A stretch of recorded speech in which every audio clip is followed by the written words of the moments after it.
ہر کردار کے اندر جو بلیک اینڈ وائٹ جو ہے وہ اتنا نہیں ہے، جبکہ ناول کی خوبصورتی یہی تھی کہ جو کردار اور جو چیزیں بلیک اینڈ وائٹ دکھ رہی تھیں وہ اینڈ میں جا کے گرے ہو جاتی ہیں۔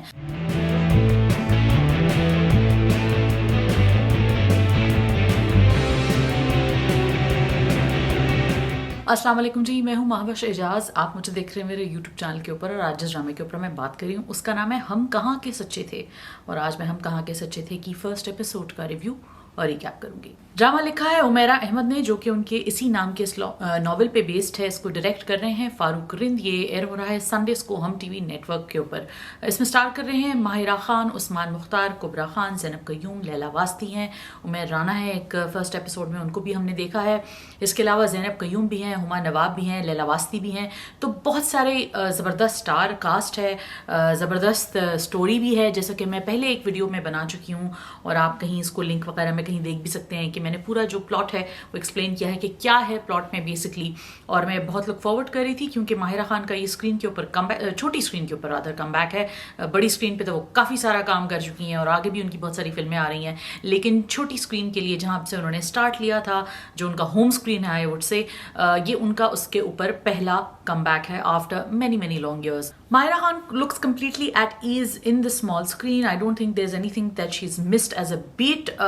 پلے کر رہی ہیں وہ مہرین منصور کا کیریکٹر، کمپلیکس کیریکٹر ہے ناول کے حساب سے تو کافی آن پوائنٹ ہے، لیکن جو ناول سے ہٹ کے انہوں نے فرسٹ ایپیسوڈ میں چیز بنائی ہے وہ یہ ہے کہ فرسٹ ایپیسوڈ کے اندر انہوں نے جو ایکچوئل ناول کا سسپینس تھا، جس میں مشل کا کیریکٹر جو ہے وہ کافی گرے کیریکٹر ہے، وہ ہٹا دیا ہے، کیونکہ ناول کے اندر پوائنٹ آف ویو تھا اسود کے کیریکٹر کے پوائنٹ آف ویو سے، کہ اسود بتا رہا ہوتا ہے کہ وہ کیسے مشل کو پسند کرتا ہے اور مہرین اس کو بیئرڈ سی آف سی لگتی ہے۔ لیکن اس ایپیسوڈ میں فرسٹ ایپیسوڈ میں کلیئرلی ہم نے دیکھ لیا کہ دونوں کیریکٹرز جو ہیں، سارے ہی کیریکٹرز انفیکٹ کافی کمپلیکس ہیں، اور ہر کردار کے اندر جو بلیک اینڈ وائٹ جو ہے وہ اتنا نہیں ہے، جبکہ ناول کی خوبصورتی یہی تھی کہ جو کردار اور جو چیزیں بلیک اینڈ وائٹ دکھ رہی تھیں وہ اینڈ میں جا کے گرے ہو جاتی ہیں۔ سو ہم نے دیکھا ہے کہ مشل کا کردار which is played beautifully by Kubra Khan, ایک ایسی لڑکی ہے جو کہ گرو اپ ہی اس نے کمپلیکسز میں کیا ہے۔ اس کی ماں which is played again beautifully by Zainab Qayyum, وہ خود ایک کافی کمپلیکس انسیکیور سی عورت ہے، اور وہ اپنی بچی کو ہر وقت ریپریمینڈ بھی کرتی ہے کہ تم مہرین کو دیکھو، وہ اپنی نندوں وغیرہ سے بھی کافی کمپلیکس کا شکار رہتی ہے۔ اس کی وہ نند وچ از پلیڈ بائی ہما نواب جو کہ ملک سے باہر رہتی ہیں، اور ان کا بیٹا اسود جو کہ لیٹر آن ہم نے دیکھا ہے کہ وہ بھی باہر رہ رہا ہے، and it is played by Usman Mukhtar. تو ان کی فیملی سے وہ کافی کمپلیکس رہتی ہے بچپن میں، اور مشل یہی چیز گرو اپ کرتے کرتے دیکھا ہے اس نے کہ اس کی ماں جو ہے اپنے ہسبینڈ کو which is played by Ali Tahir constantly اس بات پہ بھی بولتی ہیں کہ میری بچی کو ٹھیک سے اٹینشن نہیں ملی وغیرہ وغیرہ۔ سم آف دیز کنسرنز میں بی ویلڈ بیکاز جو میٹریارک ہیں فیملی کی which is played beautifully again by Shamim Ullah, every ones doing a beautiful job, so I'm just going to keep on repeating it whenever their performances come up. تو جو شمیم ہلالی کا character ہے وہ ایک کافی toxic قسم کا، کافی ہاربل قسم کا کیریکٹر ہے، جو کہ اپنے بچوں میں انہوں نے جو یہ ایک ان ایوننس رکھی ہوئی ہے وہ اسی وجہ سے ڈیولپ ہوئی ہے، اور یہی جو ایگزیکٹلی ٹاکسک ٹریٹس ہوتی ہیں جو گرینڈ پیرنٹس میں ہوتی ہیں، پھر وہ پیرنٹس میں آتی ہیں، اور پھر وہ ان کے بچوں میں آتی ہیں۔ تو ایک جنریشنل قسم کا سائیکولوجیکل پین جو ہے جو یہ انڈیویجولس کیری کرتے ہیں۔ سو ساری جو فیملی ہے ان کے اپنے اپنے پشز اینڈ پلز ہیں۔ اس میں ایک لڑکی بھی جو ہے، ایک شبو نام کی لڑکی جو گھر میں رہتی ہے، وہ بھی ایک کافی گڈ فار نتھنگ قسم کی لڑکی ہے۔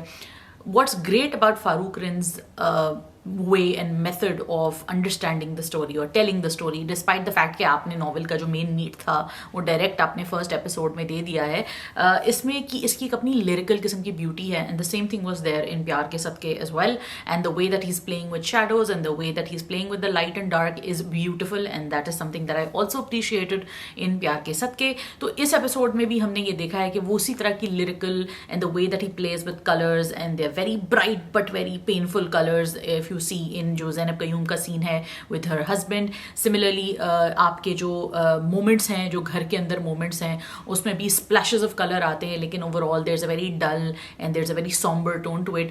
آپ کو ان کے بچپن کی جو ریلیشن شپس دکھتی ہیں وہ بڑی کلین اور بڑی ہی کلینکل طریقے سے آپ ان کو آبزرو کرتے ہیں۔ ٹورڈز دی اینڈ ہی ہم نے دیکھا ہے کہ ریلیشن شپ ان تینوں بچوں میں کیسے جب وہ بڑے ہوتے ہیں تو کیسے بدلتی ہے۔